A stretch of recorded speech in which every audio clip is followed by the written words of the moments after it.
தெருநாயை பிடிக்கக்கூடாது, தெருநாயை கொல்லக்கூடாது, தெருநாயை கருத்தடை பண்ணக்கூடாது, இப்படிலாம் நடிகையை போராட்டம் பண்ணுறாங்க. நாங்கள் அண்டா அடகு வச்சு, குண்டாக அடகு வச்சு, கஞ்சிக்கும் தண்ணிக்கும் வருத்தப்பட்டு, நாங்கள் கொலுசுகளை அடகு வச்சு விற்று, நாய்க்கு இங்கேடா கஷ்டப்பட்டு ஆடு வாங்கி வெயிலில் தண்ணி இல்லாமல் கஞ்சி இல்லாமல் வளர்த்தா, நாய் என் ஆடை ஒரு ஆடை தின்னே விட்டுருச்சு. அதில் கழுத்தில் கட்டியிருந்த மணி தான் மிச்சமாக கிடந்துச்சு.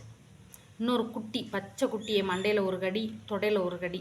அவனை இருக்க போய் காப்பாற்றிட்டேன். ஒரு வாரமாக மஞ்சப்பத்து தேங்காய் எண்ணெயை சூடு பண்ணி போட்டு கொதிக்க வச்சு கட்டி அதை குட்டியை காப்பாற்றி விட்டேன்.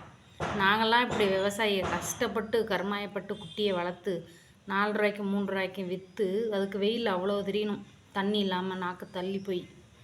இந்த அம்மா அவங்க எங்களை மாதிரி தெருவில் பிழைங்கி பார்த்தா தானே தெரியும்.